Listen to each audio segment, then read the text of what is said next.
Hey everybody, it's me, Nicole Rivera from the Stop Writing Alone podcast and from here on the NV Rivera YouTube channel, and we have done it. This is the final video of the year, the final prompt of the year.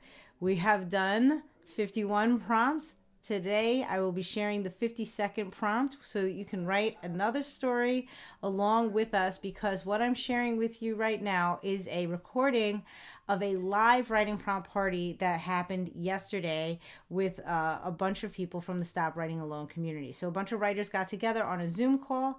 I shared a prompt. We all wrote alongside each other, and you can write with us. And then we shared our stories. It's something that I love to do in my local writing group. I've been doing with the Stop Writing Alone community, and it is something that I am going to start doing all year next year, once a month. So you can join in too. So tune in tomorrow on January 1st, which will be the first Friday of 2021. We have made it to a new year, where I'll explain what's going to happen with the YouTube channel for the year moving forward. We are still going to get prompts. We're still going to be writing every single Friday, but there'll be a slight tweak. And one of those things is writing prompt parties, just like what we're doing in this video here. There are also giveaways in this video. We had 4 different giveaways, and I am contacting the winners today. But yeah, I hope you enjoy it, and I can't wait to see what you write. I know many people have been writing sporadically throughout the year. I have completed most of my stories for the prompts, but definitely 52 stories in the year.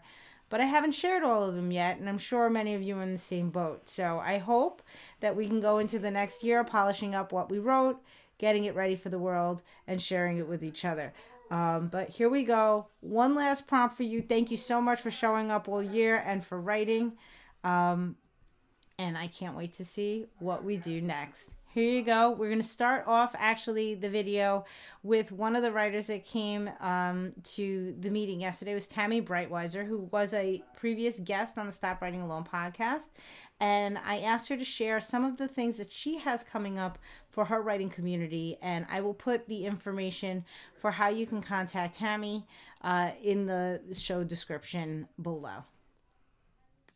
So, Tammy, do you want to take a minute? This is Tammy Brightweiser, to explain to everybody, if you haven't already, what your push groups are and your, I don't want to say the name wrong. What is the submission project? Submission. Well, yes. So I'm doing a couple different things moving into the new year. So push groups are going to be every Monday in January at 7:30 my time, 8:30 Eastern.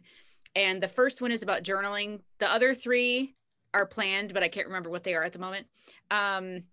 So I'm doing an unpublished to published program, all the things that I learned in the last year, and kind of a system for that. And then I'm going to do the revamped submissions class, which is the very basic one we already did in Happy Campers right after the podcast interview. But yeah, so I can put the sign up. I think most of you are signed up on my newsletter anyway, but I will put the link in there, and then you can share it there all free. There'll be between an hour and a half, but the journaling one, I'm going to share the top 3 journaling exercises that I do that has helped me be a better writer and to show up to the page when I don't know what to write. What's a push group? Okay, so the push comes from my word of the year, which is push. So it's push out of the comfort zone, push, we're starting. So just kind of push yourself to do something different, but it's also an acronym. It stands for power, unleash, significance, and hope. So there'll be things coming out with that too. Love it. Very, very cool. I'm very excited, as you can tell. Yeah, no, that's really good stuff. So I'm happy that we all got a chance to hear about it. Does anybody else have anything that they are planning that they want to share with everybody if they didn't get a chance to already? We'll just Kanbaning our way through. Amy's got a pretty kick butt Kanban board going for her. And you guys are doing Millwordy now, you're starting fresh. I think that's awesome. I'm very excited about that. That's good news for you guys. All right. Oh, there's Tammy's link in the doobly-doo. Let me just double check that nobody, I think I'll hear it in the ding.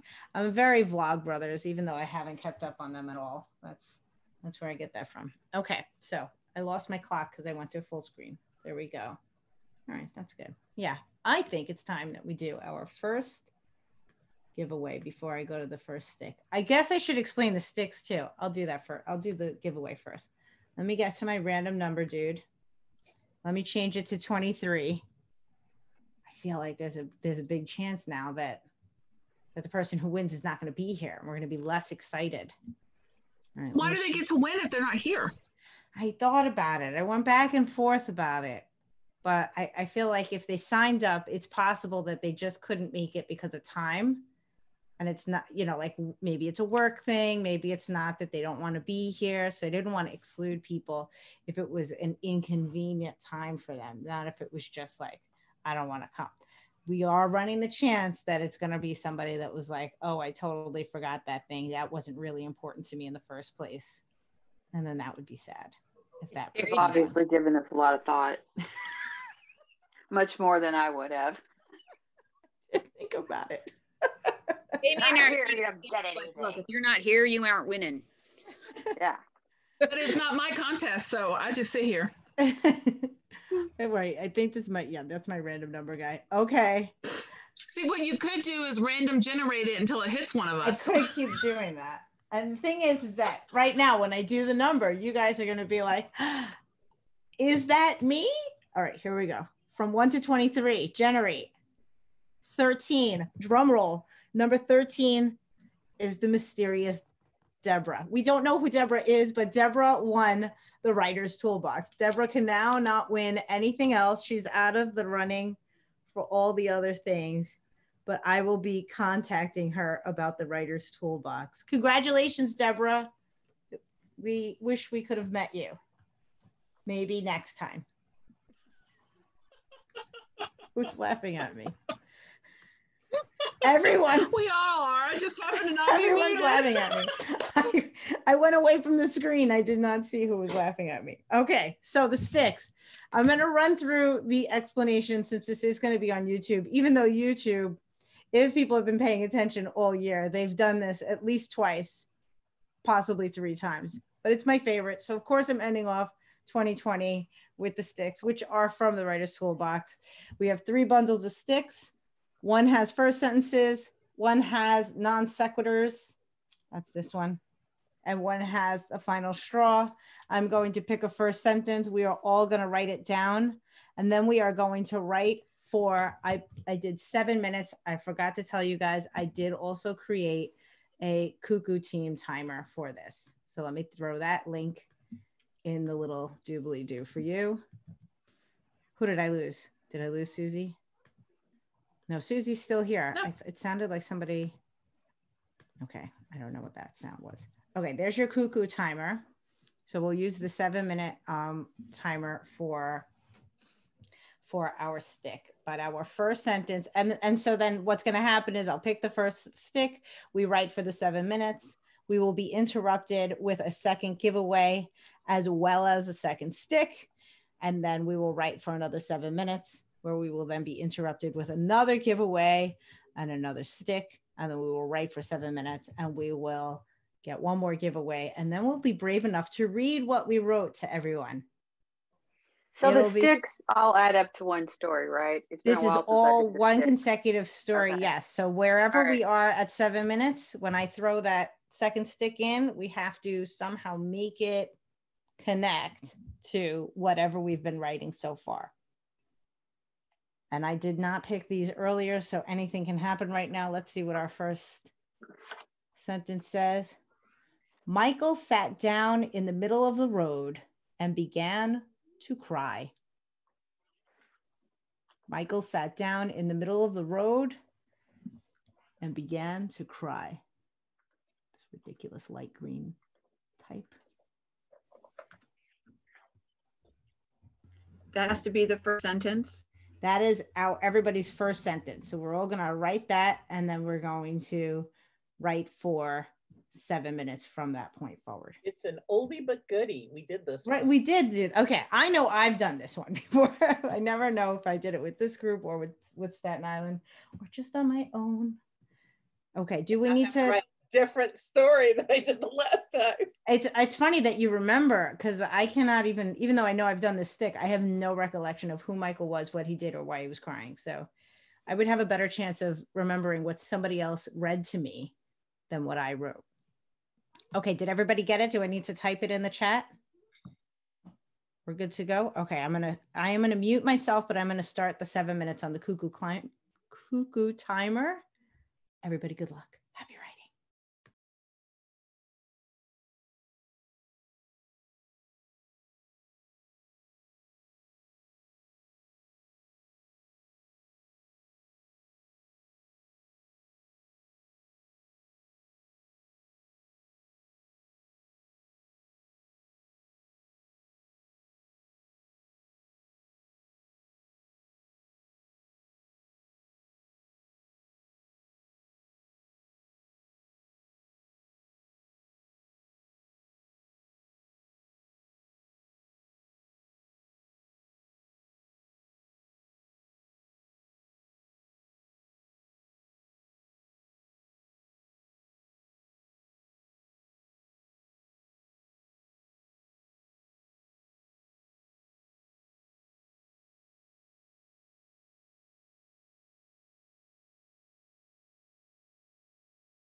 Hi, Nicole.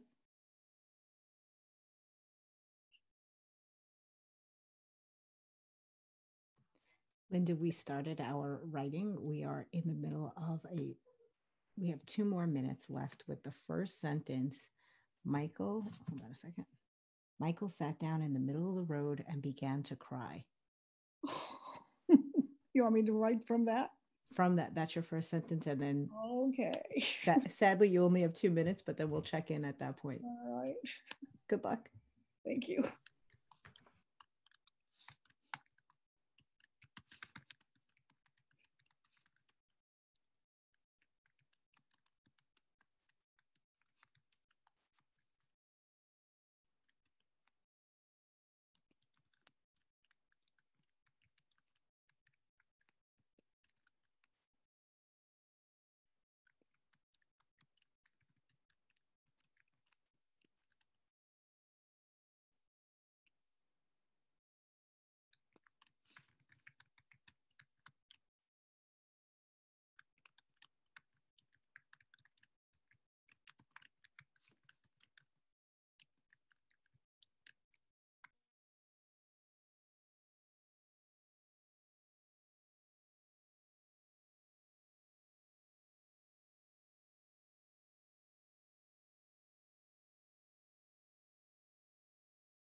Okay, that was the end of the 7 minutes. So wherever you guys are in your story right now, just take a minute.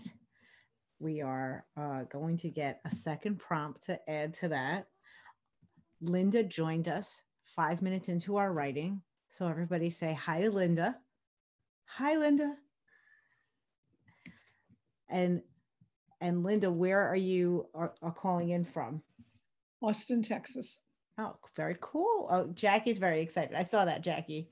Jackie used to live in Austin. For how long, Jackie, were you in Austin? 27 years. No, I did not realize it was that long. Okay, 27 years. Wow. Very cool. And Linda, what do you typically write? Are you short fiction? Do you write nonfiction? What is your jam? I usually write my feelings and things about my family and my son, who was an addict for a number of years. So it was a lot of pain and sorrow, but there were good things too. Was his name Michael by chance? Because then that no, he wasn't. that could have went right into what No, you were writing. no. So that's why you were like, where is this coming from? So Yeah. the prompt tool that we're using today is called, it's from the Writer's Toolbox, and we call it the sticks. It's just popsicle sticks with a bunch of sentences on them. And we got our first sentence and we set the timer. And now we are going to get what is called the non sequitur to also put into the story that we have started writing. And then we will set the timer again, and then we will get a third stick to try to incorporate into the story and wrap it all up. So it's a very interesting writing exercise. And how is everybody doing so far with what they've started with Michael crying on the road? Oh, Tammy's got a thumbs up. Okay, cool. And we have a couple of bobbleheads. Excellent. That's good. I'll take it. Well, but it is time for giveaway number 2. And giveaway number 2 is sort of like winner's choice. So those of you guys who have been around for a while, you know all about Storymatic. Storymatic is a company that we love around here. They make the Storymatic box, the classic, which is writing prompt, but they also make Synopsis, I didn't bring all my Storymatic stuff over here. They also make Rememory, and they have Storymatic Kids. As far as I know, that's all the products that they have for sale right now. So the winner of this next giveaway, whether they are here or they just signed up, will get to choose one Storymatic product that they want me to send to them. So it could be Storymatic Classic, could be Rememory, could be Synapsis, could be Storymatic Kids. If you have a reason to need Storymatic Kids like I do, and I keep forgetting to get it for myself. So I think when I do this shipment for today's winner, I will probably get Storymatic Kids for this house already. But we have 23 people in. Wait, Linda, let me make sure. Linda, you signed up. Yes, you're number 10. Okay. You are on my list. So you may win with number 10. Let me get to my random number generator here. The only number that cannot win right now is 13, because 13 won number 1. So everybody else still has a chance. Okay, so there's 13 from before. Is everyone ready? Linda's the only one that knows her number. You guys have no idea what you're rooting for. Are you ready? Here we go. 11. Linda, that was close. Close. This is the person who they put their first name as Poetless, but their email address said PJ. So I think their name is PJ. All right. Congratulations, Poetless, or PJ, unless the P stands for Poetless. Sorry, guys that are here. This is sad. You guys are all going to be, why did I show up? All these other people are winning. I can't believe this. All You right. can just tell them that they need. You showed up for me. Thank you. They just need to show up to a future prom party in order to claim their prize. That's right. That's right. I should do it and be like, oh, what a shame you're not here. I have to pick someone else. And then that would be really suspenseful and sad. Okay. Is everybody ready for their second stick? Yes. How many people used all that time to continue writing on their first stick? They were secretly writing. Maybe. All right. Let me see. Is this non sequitur? Non sequitur is the blue guy, I think. All right, here we go. So this doesn't have to be written right in this moment. It's just in the next 7 minutes, this has to come in some way. And so what it says, oh, it's a long, the non sequiturs are not usually this long. It's also upside down. Okay. New person, guys. Margaret had this habit of spitting. It began to get on my nerves. That is what the non sequitur says. Shout out for you. You need to pick another one that doesn't fit in my story. Amy is vetoing Margaret. Margaret, I'm not picking another one. Amy, you are stuck with this. The challenge is on. Margaret had this habit of spitting. It began to get on my nerves. So it's actually 2 sentences. Do we need me to now Susie she was like, forget it. I'm not even gonna try. I know. Doesn't work in her story either. I think it was her. So we have to copy this sentence. Yeah, I'm putting it into the chat so everybody can read it. So Margaret had this habit of spitting. It began to get on my nerves. Okay, so that, wherever you are in your story now, you're going to continue writing. We're going to set the timer again. We're going to continue writing and try to incorporate this before the next 7 minutes are up. If you don't get it in the next 7 minutes, you still have another 7 minutes when you get your next stick, but then you will still also have the next stick. So it's changing my point of view. Exactly. This has happened to me before with the sticks, that it goes and changes the POV. But I'll give you a little trick that may or may not work so that you don't have to shift your point of view. This could be dialogue. You could throw quotes around it, and that's not breaking any rules. Or it could be internal. And it could be a total internal thought. It very often happens that it's just hijacking points of view and adding people that were not invited to the story in the first place, hence the challenge. Okay, so I'm going, where is my cuckoo timer? Oh, I had put a break on here. I didn't realize I put a break on here. How do I just skip the break? Stop the break. Skip break. There we go. Nicole, I missed the non sequitur. Can you repeat it, please? I'm going to repeat it and I'm going to put it in the chat. It's Margaret had this habit of spitting. It began to get on my nerves. So it's actually like 2 sentences happening in there. Okay, and then I put the link for the cuckoo timer. If Linda, that's for you because I think everybody else probably already had it. If you click that, it'll show the timer that I'm using. So I'm going to just start the 7-minute timer, but you will be able to see the time if that's helpful to you to have. Okay, so is everybody ready? I'm going to mute and start the timer. Good luck. Happy writing.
Okay, time's up for stick number 2. How is everybody doing?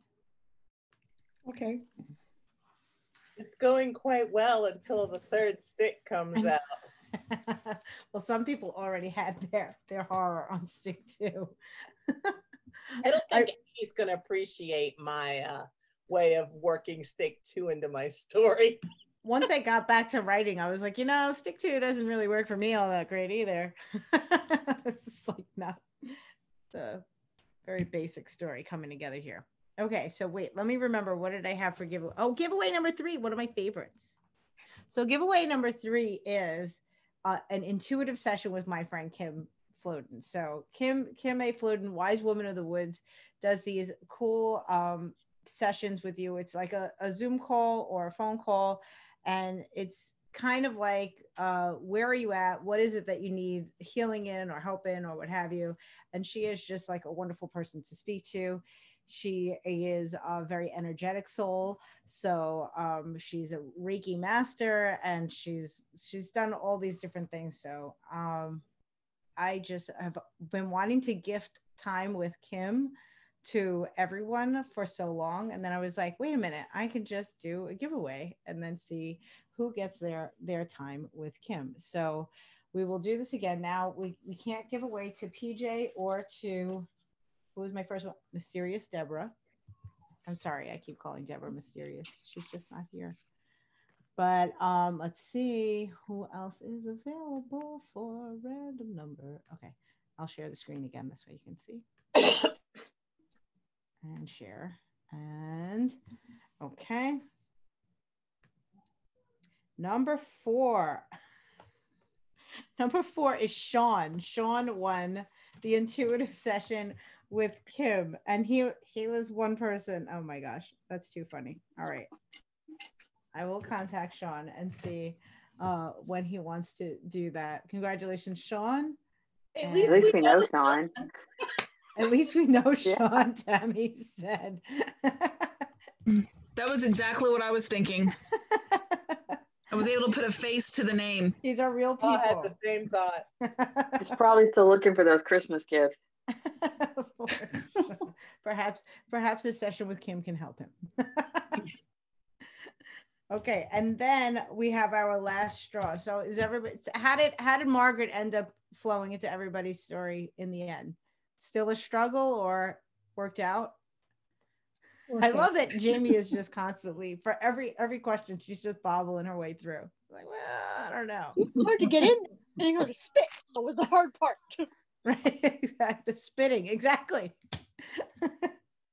Okay, so the last straw, and this is the same way. We're going to have 7 minutes, and we are going to try to incorporate this into our story wherever we can before the 7 minutes up. Oh my gosh, it's more people, guys. This does not work for me at all. Okay, ready? The day Sheila brought Hillary to my office. When I read my story to you, you can crack up just as I begin and see how irrelevant this is to my story. The day Sheila brought Hillary to my office is what it says. Oh my God. The wackiest combo of sticks, I think. That's it?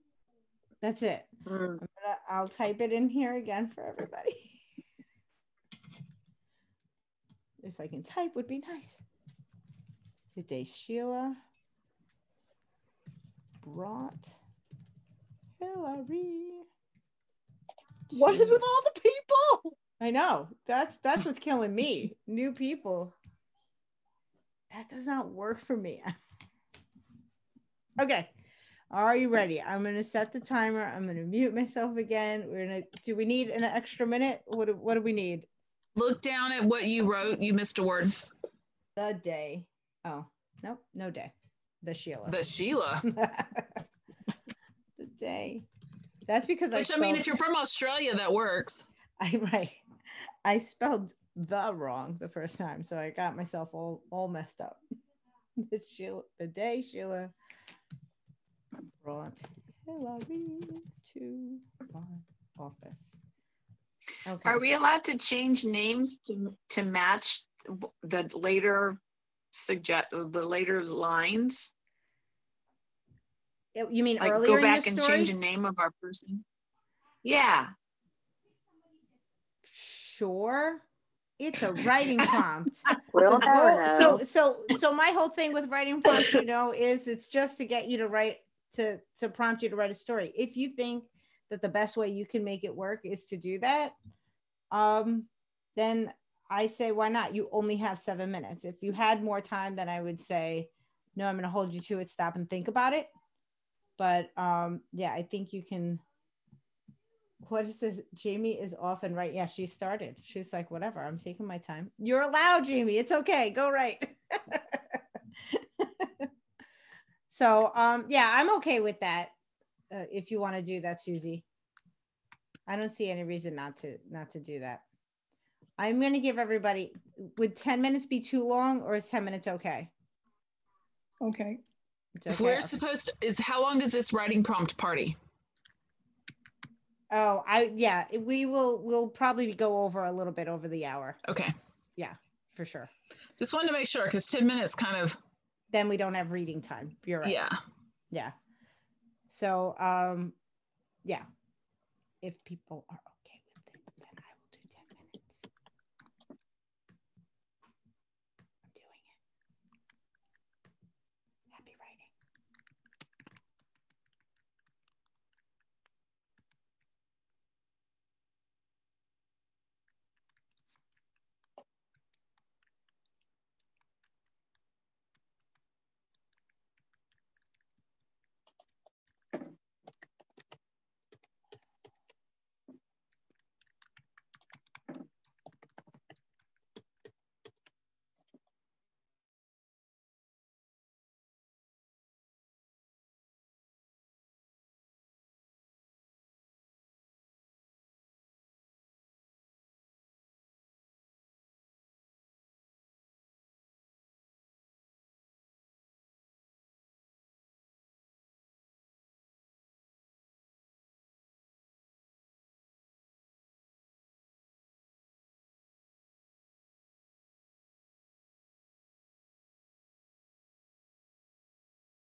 Okay, time's up. I need like a minute. I'm writing a last sentence.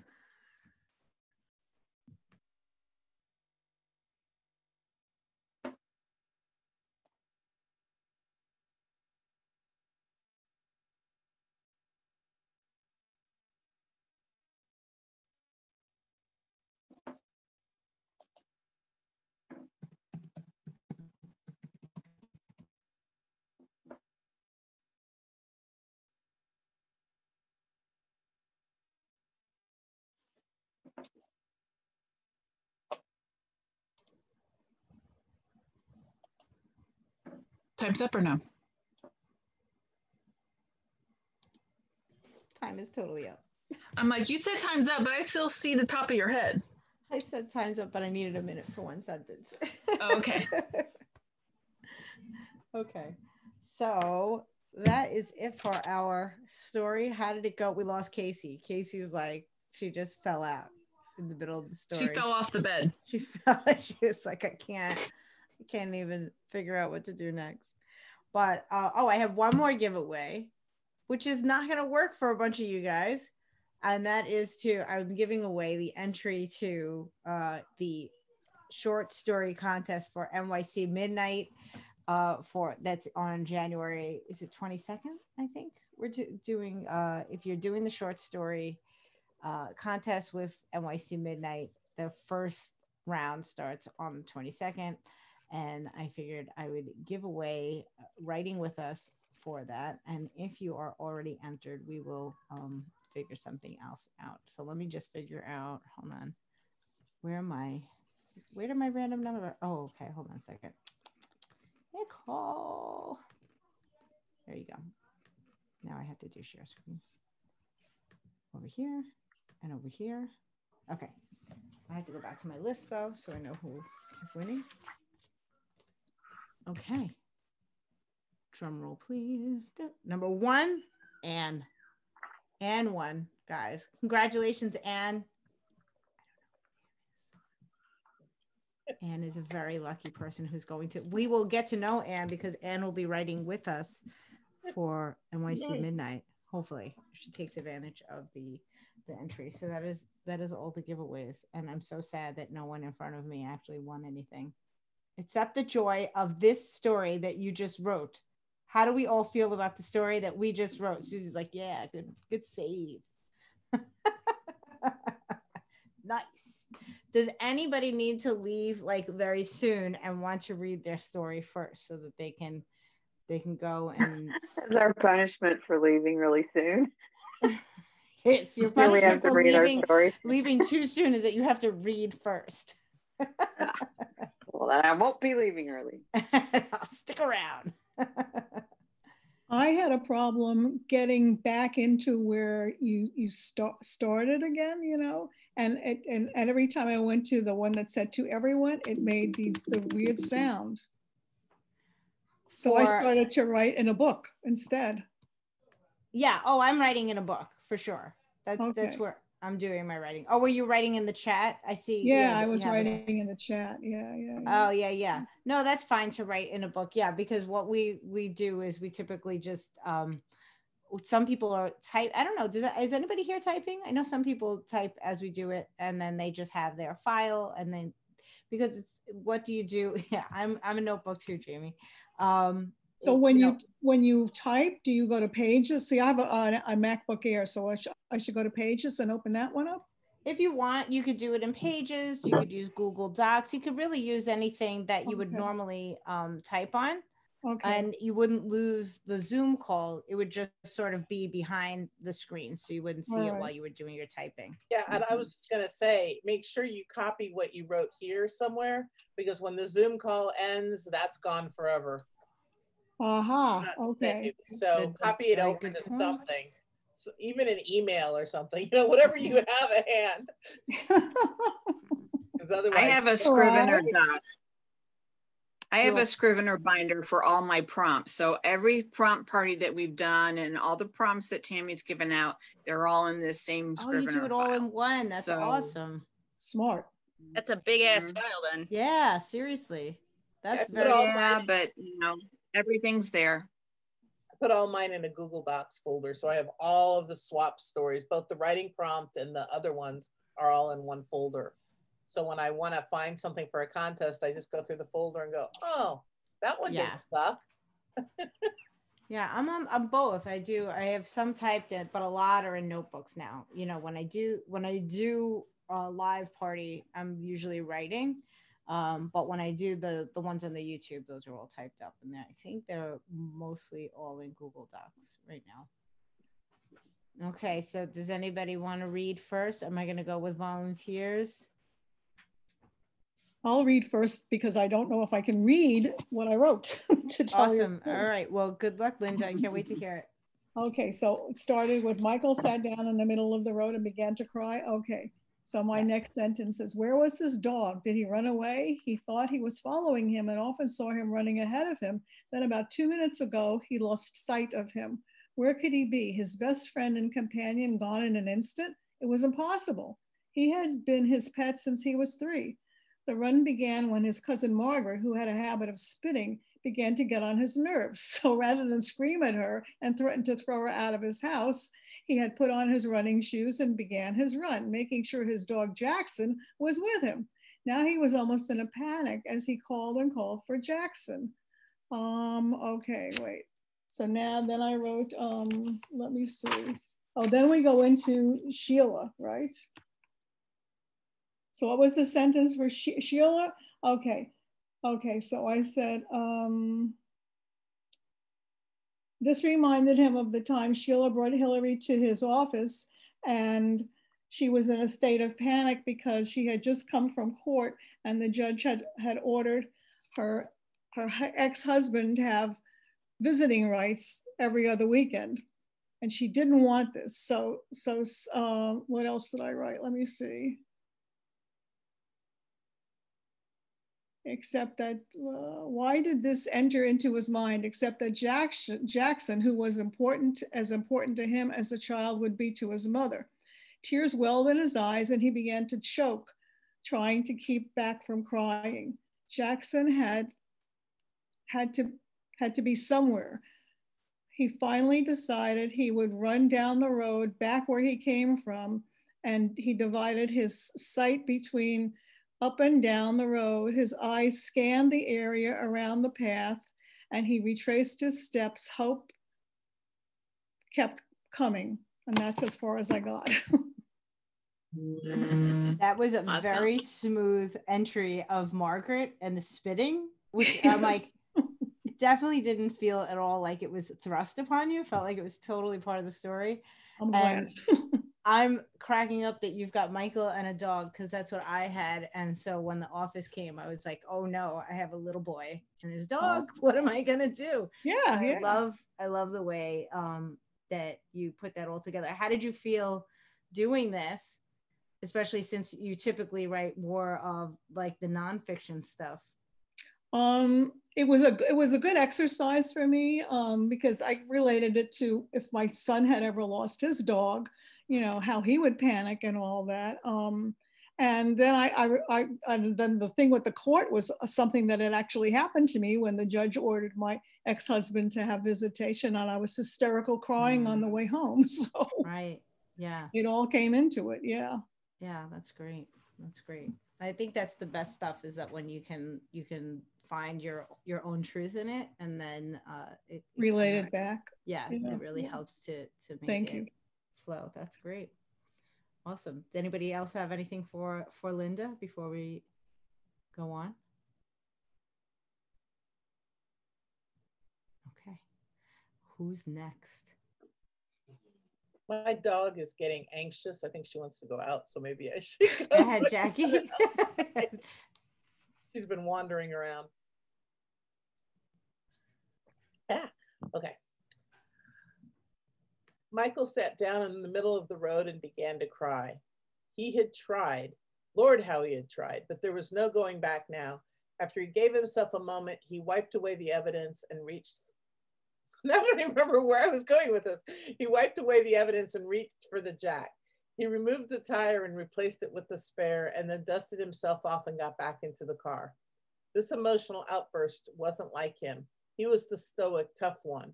He never lost it, but things had gone just too far and he wasn't sure he could ever fix them. He took a sip of his lukewarm coffee and stared at the road in front of him. He was going to have to get going eventually. For sure, there was no going back now, so he'd have to move forward. He just wasn't sure he had the energy or the wherewithal to make that happen.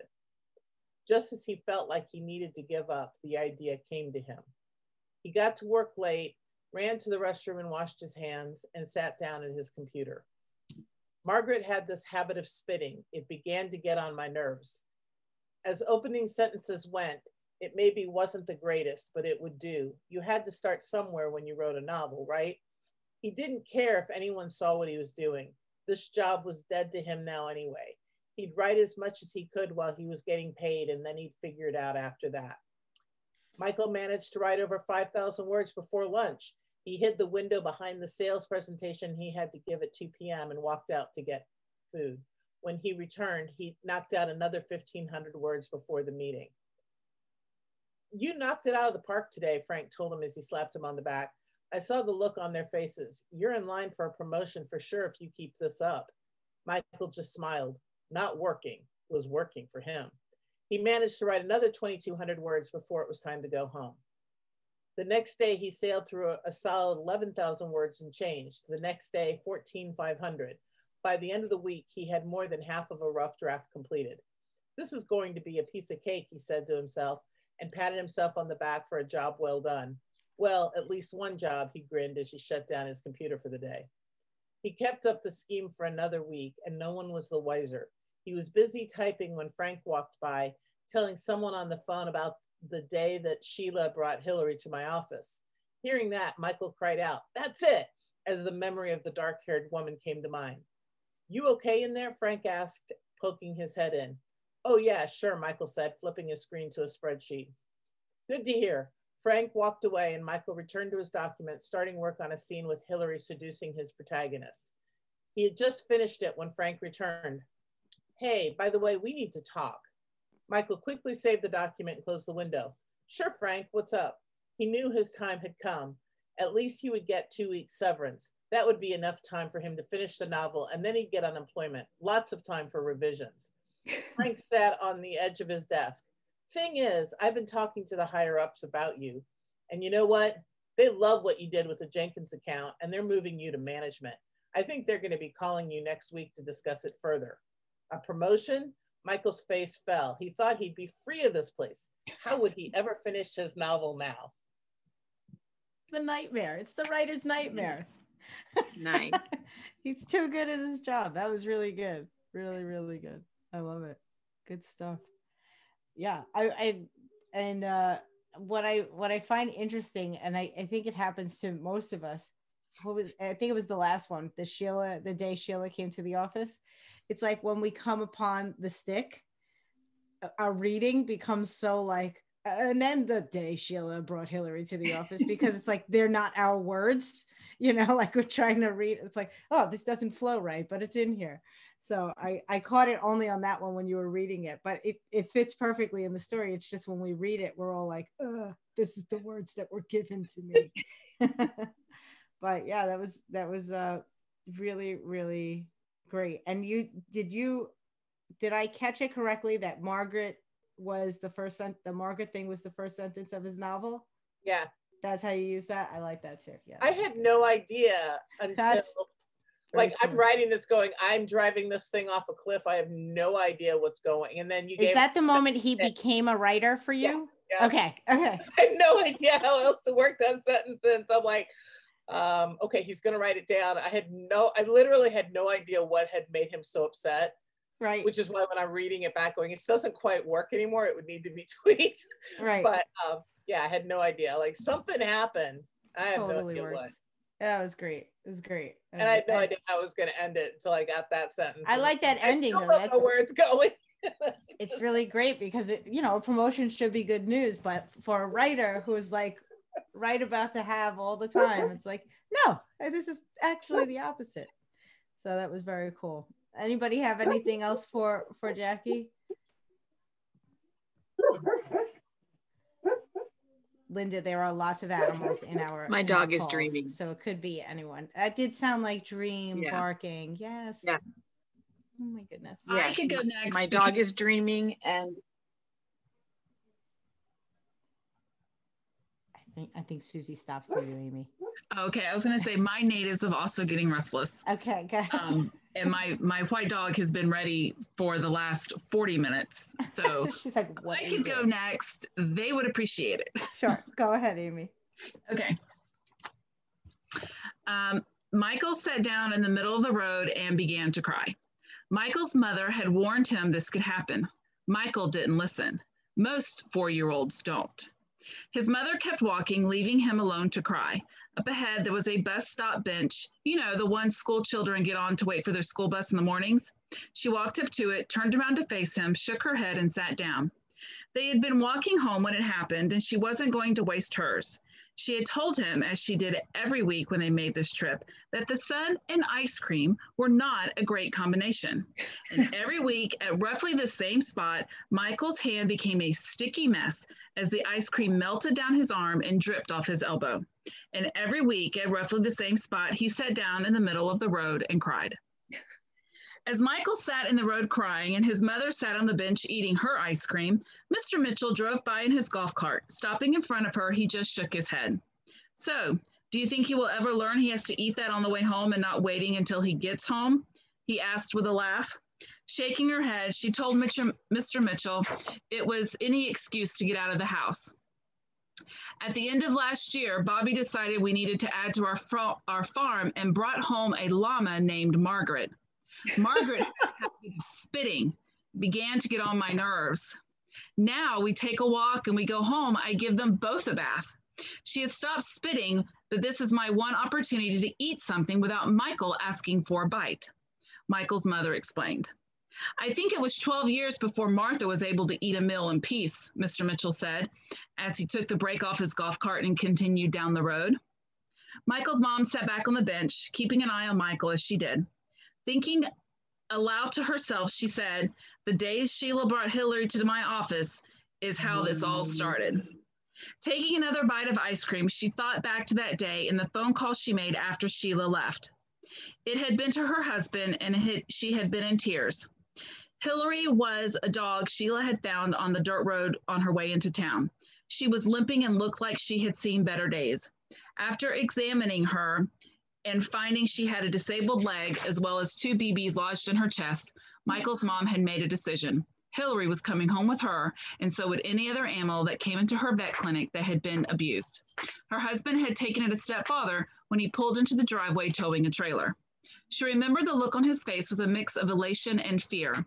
He was so happy and yet knew she would make him dig his own grave. When she saw the 2 large eyes staring back at her through the slants in the trailer, she turned and asked him when they were building a barn. The 2 eyes belonged to a Jersey cow, and she was the first of their current menagerie of farm animals that they had begun to rescue. Aw. Oh my God. So was the llama inspired by Tammy's presence here, or was that pure coincidence that Tammy is a llama lover? Pure coincidence, because when they said spitting, I'm like, well, I don't want it to be a person. Llama spit. And then I was like, Tammy would like that. So Tammy would like that. She put in the chat, she said, how did I not think of a llama with the spitting? It's so true. That's because Tammy, you're thinking of the cute, adorable llama, not the spitting action of it, which is great. That was really, really adorable. The whole beginning part of Michael and like you have such a sense of him and his mother and who these people are. It's just so cute. Just even that routine of the melted ice cream over and over again. I love that, and I love that kid. I could see him in a story of his own. So that was his middle name is Alex. Yeah. Now I like him even more. Oh man. Okay. Any other? I'm loving that everybody's volunteering today. This is making my job so easy. I normally don't read, but I can. Okay. And if I leave, I'm not being rude. I promise. My dogs have calmed down, but if I gotta go. We totally get it. All right. Michael sat down in the middle of the road and began to cry. You would think Michael was a toddler, but no, he was a grown-ass man.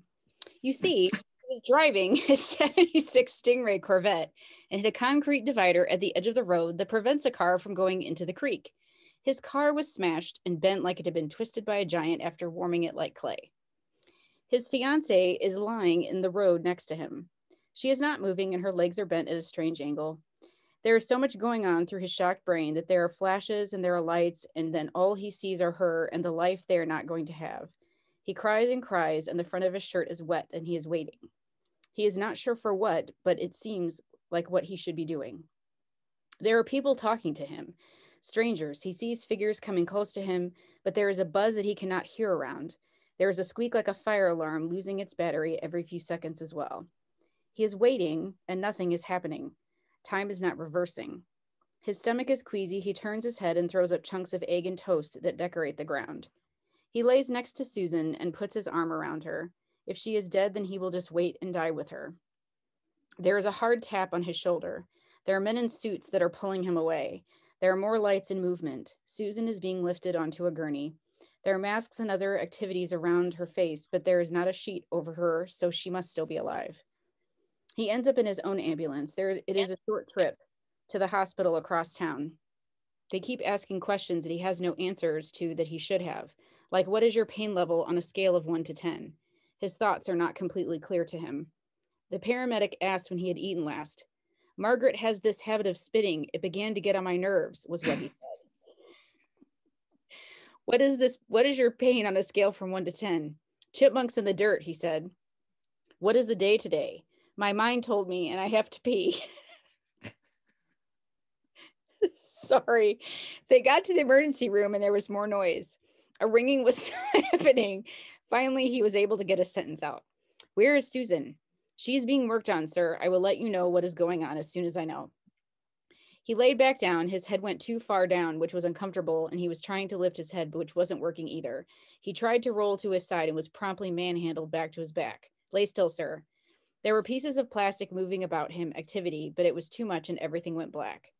When he woke up, he was in a room with the bed angled to a more comfortable position. He was sore and the room was dark. His stomach rumbled with a gurgle like a dragon looking at a sheep. Nurses were passing by the open door and he could hear their words. The day Sheila brought Hillary to my office, excuse me. His voice does not sound like his own. Then he thinks of the button and presses it. Then he presses it again and again. He knows he should stop, but he keeps pressing it. He is certain that it just once and is turned off when they come. Oh, you're awake. Very good. How are you feeling? Sore, hungry. This voice escapes from him again. Susan, he asks. Susan? The woman I came in with, different ambulance. I don't think we have any Susans. Let me check. I just got here. There are flowers next to his bed he sees now. Black-eyed Susan, strangely enough. Seems strange since it is January. Maybe not. There are all types of flowers sold commercially in the area. Let me get you some food. The nurse goes away and he's alone. The lights are low and there are shadows on the wall, sounds he doesn't recognize. Now policemen are at the door. Hello, Michael Salinger. It is a question, but truly a statement. Yes. Can you tell us what happened? Driving, ice, concrete, twisted. How fast were you driving? Don't know. Was there anyone with you? Yes. Are you sure? Susan, laying in the road. Ambulance. You were laying in the road. Do we need to call Susan? In hospital. The nurse appears in the doorway with a tray she placed in front of him. The swinging arm of the bed table reminded him of being sick at his grandmother's, the only other time he had a tray to eat from that he remembers before now. There are whispers. All he hears is, there is no Susan. I don't know what he's talking about. What is Wow. That was good. That was really, really good. Poor Michael. I was very worried about Susan. Now I just need to know what is Susan, who is Susan, what is going on. That was great. Susan is a figment of his imagination. Damn it. Have you had a concussion before, Tammy? No. You've never, because you wrote it very well. I've had a couple. I work with 5-year-olds who speak who don't answer questions that you ask them. Yes. They say, my mind told me, and then they walk away. So I mean, it really wasn't that far of a stretch. It's not. No. And I mean, it's funny though to me because like it turned out to be funnier than I thought it was going to be. You're serious. I mean, you know, well, no, and that's the thing. It's funny as you're reading it, but like if you're living that, that's terrifying. Oh, That yes. is that's terrible. So it's not funny, but it is. Yeah, you have both going for you. So, but that was really good. Were you planning from the beginning that Susan was going to be a figment, or was she was a real person in the beginning? Well, actually, my uncle actually was driving with his fiance in his Stingray Corvette, and they actually did hit a concrete embankment. Oh, and she was laying in the road, and it ended up breaking her pelvis, and so she was in traction for like weeks and weeks. This happened like 30 years ago, but yeah, so that's kind of where it started from. And my first thought was, okay, if somebody is crying in the street, then it probably would be a child. And I didn't want to go there because with prompts, especially lately, like whatever the first or second thought is, I do not go there. No, right. I go somewhere else. Yeah. So cool. That's good. Yeah. Car accident works. It's great. All right. Anybody have anything for Tammy or volunteer to go next? I could go next. All right, Casey, you're up. Michael sat down in the middle of the road and began to cry. There was no sign of any other living person. I sighed and sat down next to my little brother. It's okay, buddy. How can it be okay, Cassidy? He hiccuped. I want mommy. He leaned into my chest and cried harder. I had no idea what to say or how to calm him. We hadn't seen our mother since the beginning of this outbreak. Our father had died, 3 weeks ago? Time was getting hard to gauge. One day was just the same as the rest. Get up, find food, take care of Mike, survive. Common sense said that Mom had to be dead, just like everyone else. But Mike and I had seemed to be immune, so sue me if I'm holding out hope. Maybe it would be better to not tell Mike that. Just let him grieve. Don't burden him with the pain of hope. Mike sat up suddenly, his green eyes scanning the horizon. Did you see that? See what? I asked, pushing him away so I could stand up. I saw someone. Mike scrambled to his feet and started to dart off in search of this mystery person. I snagged his arm before he could. We go together, Mike. You know that. Mike slipped his hand into mine and tugged me along as he tried to get me to run. I was glad to act like an anchor to my impulsive little brother. Soon, the sound of crying drew my attention to a nearby building. Someone else is alive. Hello? I called out. Who's there? A blur of pink and yellow came tearing out of the building and attached itself to my leg. Once the blur stopped, I recognized Margaret, a classmate of my brother. She was dirty and looked scared. Cassie, she sobbed. I thought I was all alone. She buried her face into my leg, still crying. Please don't leave me alone. Don't worry, Marge. Mike grabbed her hand. You come with us. I wasn't thrilled to have another kid to care for. It's not like I could leave her behind. Mike and Marge stayed ahead of me, hand in hand. I was finding Margaret had a habit of spitting, and it was beginning to get on my nerves. To distract myself from the insistent spitting, I thought back to the beginning of all this craziness. For me, it began the day Sheila brought Hillary to my office. I know. It's strange for a 20-year-old woman to have a 7-year-old brother. But what can I say? I was a teenage pregnancy, and Mike was a late life surprise. Anyway, my partner in fashion catastrophe, Sheila, brought her new client Hillary to her office that day to look at fabric samples. I had thought that Hillary's nonstop coughing had been because of the dry air in the building. It always seemed to set off my own coughing fits. Before her hour appointment was up, however, her coughing had turned bloody. Sheila had called her an ambulance, and Hillary had gone off with the cute paramedic that Sheila was flirting with. I had my own work to do, so I didn't get involved. But when Sheila started coughing just a few hours later, I sent her home, right quick. I had scrubbed the office in Lysol as soon as I got Sheila to leave. I would not be getting sick, no siree. That's all I had. I like the smooth. Yeah, now I'm a 20-year-old with a 7-year-old brother at the end there, which is a perfectly legitimate thing. But when we get the office, it's like we need a reason for her having an office. But I love the brother sister relationship that you built all the way from the beginning. That was so sweet, and that line that you had in there. How did she put it? I love, or I like being the anchor to my brother. That was really, really sweet and very yeah, just a nice visual to everything that she had been doing there. But yeah, it's good stuff. And using this whole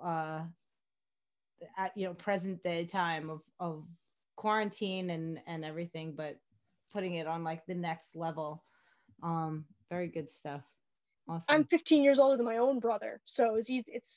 That's easy. Right. That's easy Yeah. for me. And my husband has the same. He's 12 years older than his brother. So it's yeah, it's a very different sibling relationship. So and there is a lot of that caretaking and everything in it that is pseudo parenting almost at times. It's very cool. So we had a stealthy hand raise last time I asked. Jamie, are you ready to read your story? Sure. Okay, so I didn't get the last stick in because I just couldn't see how to do it, which it happens. Might make sense to you when you hear my thing. So okay, cool.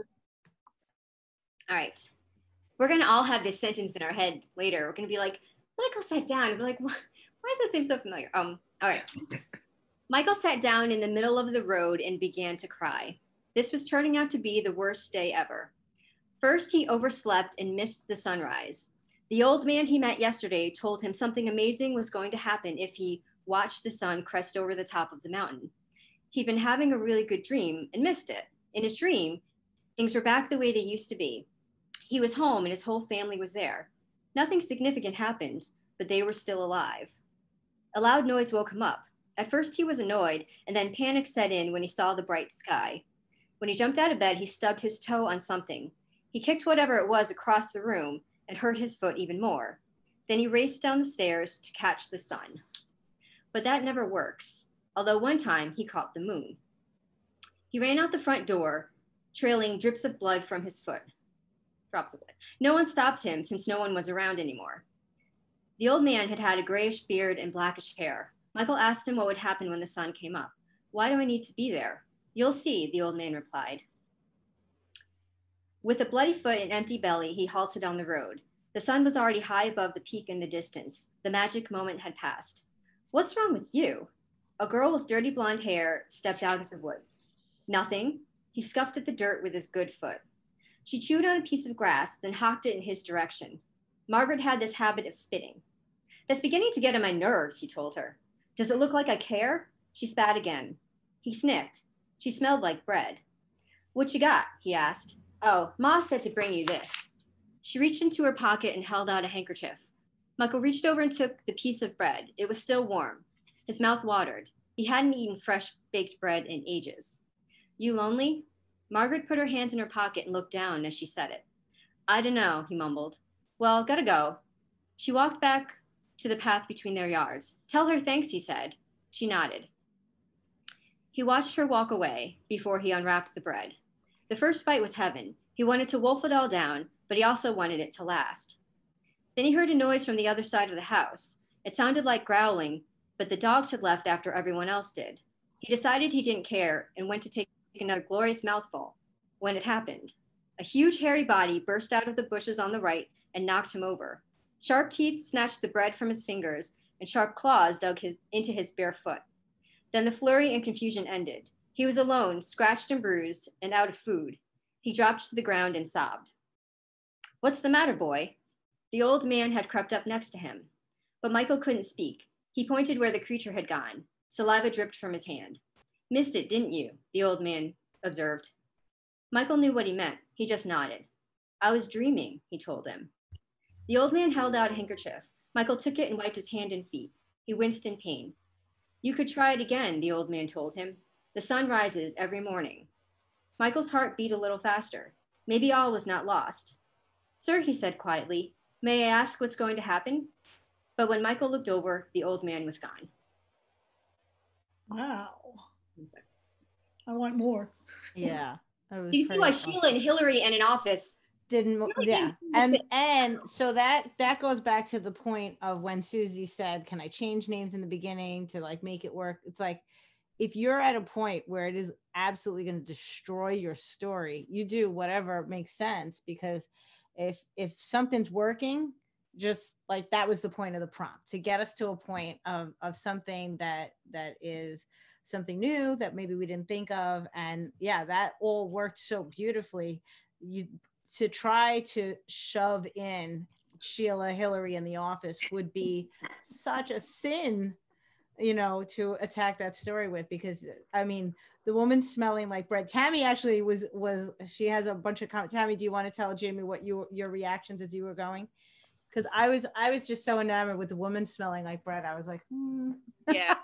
Well, one of the things that I picked up, I went to a couple like Zoom readings, and I noticed that in like an MFA writing program, like lines that pop out, you write it. And there were some that Jamie was reading at such a nice pace that I was able to write it out. But yeah, I love the bloody foot and the empty belly. Like that's the best line ever.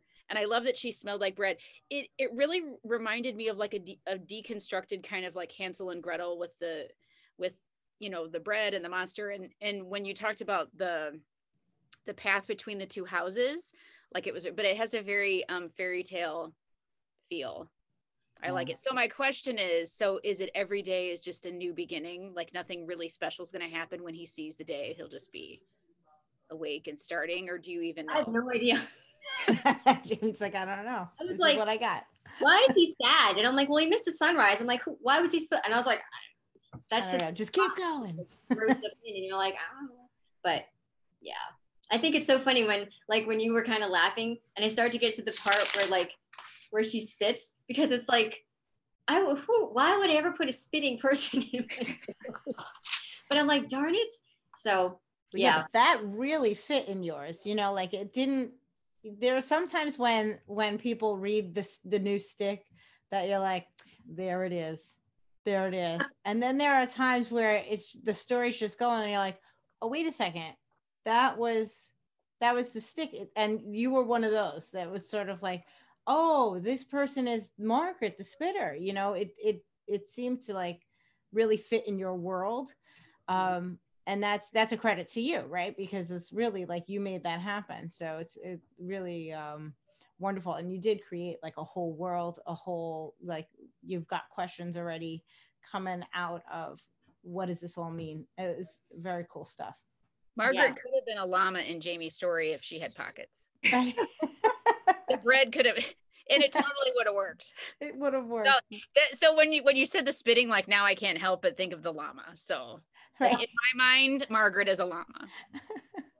If you ever do the sticks again, and this stick comes up for you, it's just always going to be a llama. Yeah. Maybe well, if I put Sheila and Hillary in an office, you would have been like, oh, stick. Right. Exactly. That's what I'm saying. Yeah. So I see Tamio, you're hanging on. Do you want to read? I know you have to run. Well, actually, somebody else bellied up to the bar, so I don't have to go after all.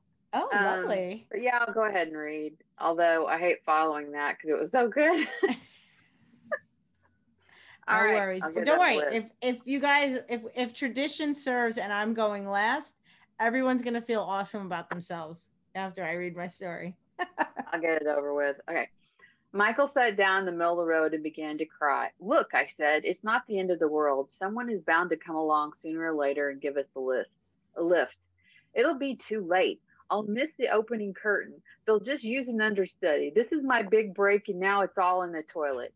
I'd never heard a 30-year-old man wail so loud before. His heart was obviously being smashed to bits by an overheated radiator. I pulled out my cell again and tried first signal. Nada. So annoying that even now there were dead spots in Texas. Well, we have your opening costume, so there's that. The sub will look like a ragamuffin compared to you. It's not just that. This was going to earn me a bundle. I'd paid a bundle for that darn outfit he'd been so set on, but I kept my mouth shut. We should have written something into the contract about his presence in the opening, but Michael had a reputation for being difficult, so we didn't want to push too hard and lose the opening. Not to mention, the show manager, Margaret, had this habit of spitting. It began to get on my nerves. Her teeth, or lack thereof, should have been featured in a PSA on the dangers of dipping, although over the years she had accumulated an enviable collection of snuff glasses. My thoughts were interrupted by an old pickup lumbering down the road. Michael jumped up and began waving his arms. I suddenly had a flashback to Colette Colbert, and it happened one night, and I walked to the shoulder and lifted my yoga pant to reveal some calf. Renewed wailing from Michael. What the hell? Are you just about 25 years too old for that? Well, you never know. The pickup immediately screeched to a halt. Michael and I glanced at each other and ran for the cab as the driver slowly cranked down the window and began to laugh. Samantha, what the hell? Aren't you about 30 years too old for that? Well, apparently I'm getting much older by the minute, I said. The driver, Sheila, sat next to her daughter, Hillary. They were friends from town. I'd known Sheila in high school, and then she'd married a big hat with no cattle out of Laredo. I didn't hear a peep out of her until one day about 5 years after I started my law practice. The day that Sheila brought Hillary into my office to talk about her divorce, it had been at least 10 years since we'd connected. Since then, mother and daughter had been broke, but very happy. Michael and I quickly explained our dilemma. Sheila revved the engine. Jump in, we'll get you there. I was tired of Michael and suggested he squeeze into the back. I climbed into the truck bed and found I was being escorted to town by two very fat and very dead wild hogs. No bullet holes, so I assumed Sheila had recently run over dinner for the week. Sheila just managed to get us there in time for the opening number of Chippendale, staged in the back of the Pandera Piggly Wiggly. Half dressed, Michael rocked a breakdance version of Baby Shark that was sure to be remembered for years to come. I think we all know where I got the Baby Shark. What is happening? That was amazing. Anyway, it's the only time in the history of doing these I have ever finished one. I know. It was amazing. And I had to kind of cheat. I had to cheat a little bit, work in between the gaps. But where did you cheat though? No, I didn't. No, I cheating as in I kind of ran like I was still typing and listening at some point, right? Oh yeah, no, I could. That's totally okay. I was cracking up when Tammy pointed out that Jamie had started writing already, because Tammy is such a stickler for the rules like that. You know, she's like, look at her, she's already, and you could see that Tammy's like, can I start writing now? And even when Susie was asked, I meant to mention when Tammy was here, she just left. When Susie was asking about the last stick, Tammy immediately was like, she was going like this, because she's like, no, I don't think you can change the sticks. But which is, you know, like you can always add extra challenges to yourself by saying, I have to stick to the rules. But this is a writing prompt party, so we are all flexible with all our rules. You did not break any rules, and your story was hilarious and amazing. I'm trying to, I should have jotted down all the lines as they were cracking me up, because it started early. Oh man, it was good. But I feel like I always use the same thing though. I don't know, like I have I need to take a list of things that I feel like I've continued to use all the time and just make sure I quit using them. I don't know. So what is the thing in this story that you feel like you've used before? The wild hogs, maybe. Oh, I see. So like little things like that. But I think that's part of what gives us our own voice, right? That, you know, you might have a detail like that. It probably feels like, oh, I use that all the time when you're writing it in a short story and you have like a limited amount of words and there's that one thing that shows up. But imagine if you had like a full-length novel and that was in there somewhere. It wouldn't be as big of a deal, but it would also be like almost an Easter egg for Tammy O'Quinn fans. You know, it's like, I know the wild hog's coming. Where's it going to be? It's going to be somewhere in the story. So I think that's pretty cool. But that was so much fun. Oh, good stuff. And you finished. Yay, 2020. Yay! I'm so glad. Oh my God. You made it. So is there anybody, Susie, did you read your story yet? Nope, she did not. No, but my internet keeps going in and out. And so I'm not sure if I should, because I keep popping in and out all the time. I know you, yeah. I mean, I can start. You want to, yeah, try it. And then I'll mute to make sure that I'm not like interfering, and we'll see how it goes. Good luck. Okay. Michael sat down in the middle of the road and began to cry. He was all alone. Sheila just drove away. One simple word spoken at the wrong time, and here he was sitting on the double yellow line in the middle of the Hocking Hills. They were just gabbing. He didn't even really think what they were talking about mattered much, but then he had to go and say it. As soon as the word left his lips, he knew he was in trouble. He hadn't meant anything. They were just talking about nothing. And before he could stop himself, it escaped. He wished he could suck back his breath and the word with it, but no, the damage was done. And it was such an innocuous word, something everyone says, usually with no animosity, no anger, no baggage, but not for Sheila. She needed the luggage rack on the top of her Jeep to carry all of her baggage. Michael knew she was in, oh, wait. Yeah, he plopped his head into his hands and whispered, Mom. Why did that word hurt Sheila so much? Michael knew she was embarrassed by their mother, but he hadn't realized how much she actually hated her. As he sat in the road, he wiped his eyes and thought, I understand how she felt, but Margaret was my mom. She was Sheila's mom. Aren't you supposed to accept your family members no matter what? It started in grade school. Whenever they would invite friends over to the house, Mom would monopolize everyone's attention. And Margaret had this habit of spitting. It began to get on my nerves, but I guess Sheila couldn't take it anymore. That's when Sheila stopped inviting friends over. Even into high school, she never gave Margaret another chance to embarrass her like she did when we were little. But was that enough of a reason to kick Michael out of the car just because he uttered the forbidden word? Mom. Maybe that's why they both started calling her by her first name. Neither one of them wanted to claim her, but Margaret was Michael's mom, and he couldn't erase her from his life the way Sheila tried to, the way Sheila did.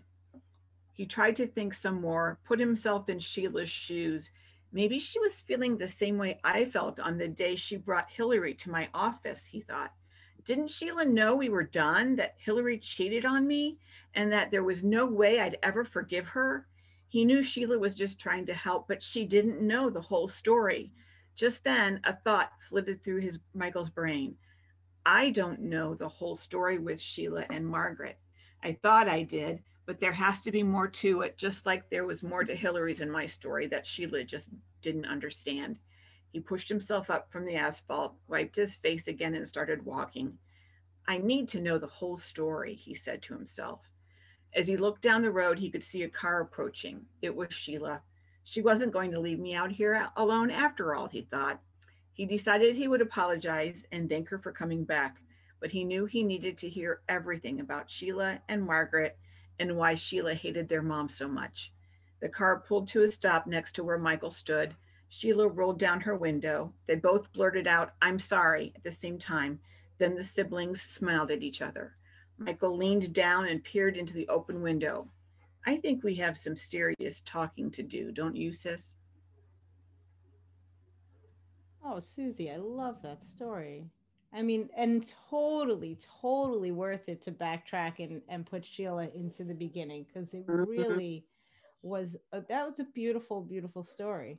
Really, and again, we know where all the sticks are and everything, but if someone didn't know, it's just a seamless story about a a whole family, really. I was going to say a sibling relationship, but there's so much going on there, and yet you still manage to wrap it up in the end to come to a conclusion that's satisfying right there. But again, we also have so much curiosity about what is that other story between Sheila and her mom and everything, but enough to say the end right here. Yeah, that was awesome. That was really good stuff. And your internet, the only thing that happened was like one point when you were reading, you stopped moving, but then it picked right back up. So you were good all the way through. Nothing glitched on this end for me anyway. But anybody have anything for Susie? That was really Cool. good Your stuff. turn. That was good. Yeah, good stuff. My turn. Throw Nicole into the bus. Okay, here we go. Okay. Michael sat down in the middle of the road and began to cry. It was his birthday, and he was supposed to have a pool party, but the lightning and thunder ensured that was a no-go. Get inside, his mother yelled. You're being a brat. Michael looked up and saw his mother leaning out the screen door and wondered if she enjoyed the feeling of the summer rain as much as he began to.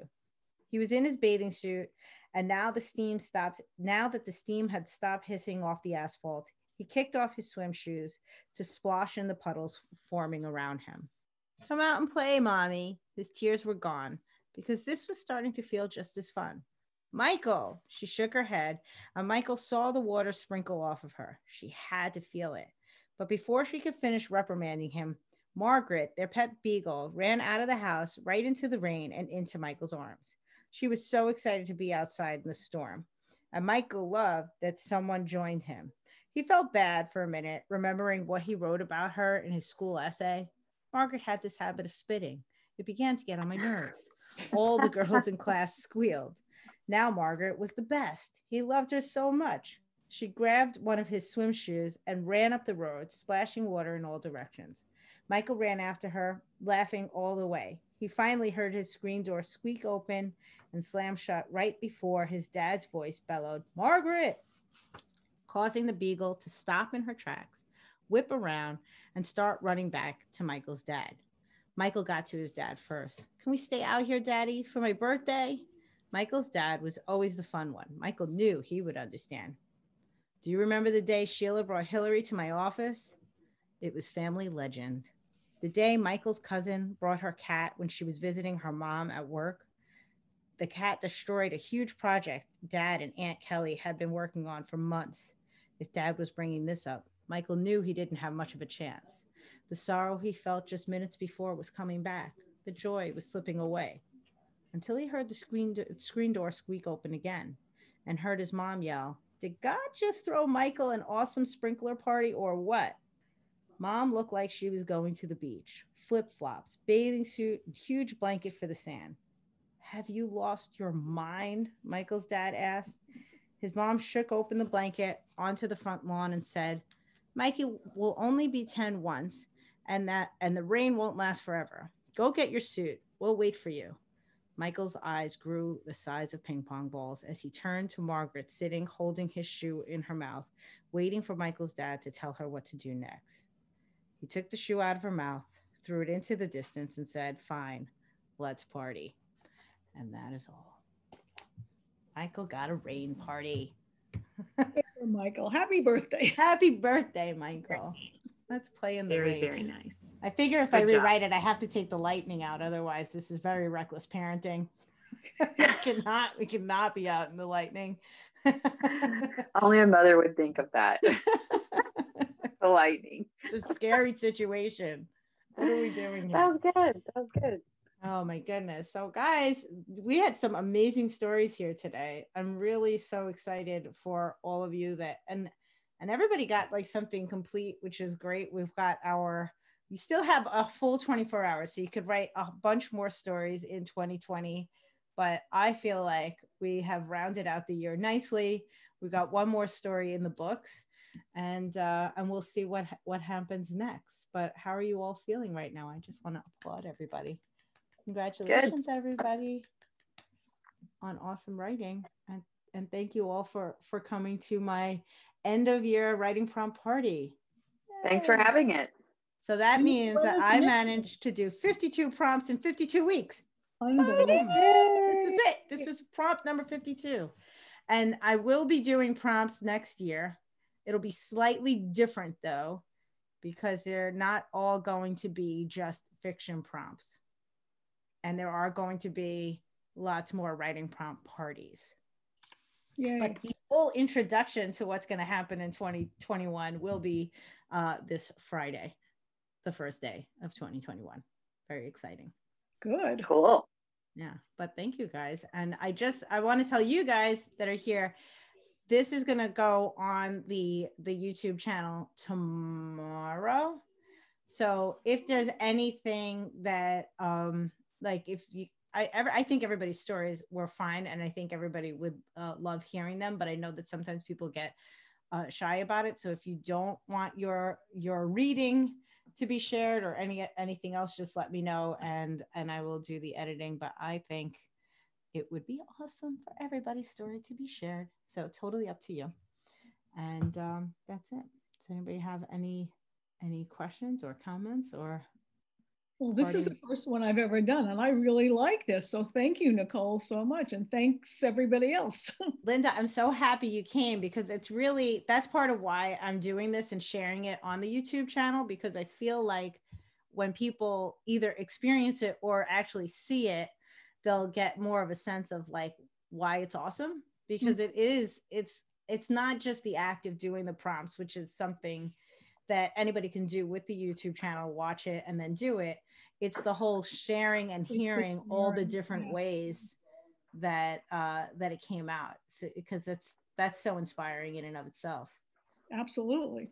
Yeah. And also for you to write outside your normal, whatever we all have this experience. Susie actually was in that that boat when she first started doing these with us back in the spring, that before doing the writing prompt parties, she was just doing nonfiction blogging, articles and things like that. And the writing prompt party was like her first entryway into writing some fiction. And I mean, just listen to what the heck she's coming up with. Goodness, Susie, every time I think about that, that's bananas. That's bananas. That story you just wrote. Writing prompt parties are the gateway drug into all kinds of craziness. Next thing you know, you'll be writing novels in 3 days and entering contests where you have to write a story in 24 hours. And yeah, these are all things that we can bring you into. It's so true. Hi guys. Yeah. Great fun. Yeah, it was really great seeing you guys and writing with you. So have an awesome night and have a happy new year. I'll be checking in with everybody tomorrow. But thank you guys. Happy New Year. Hey. Good night.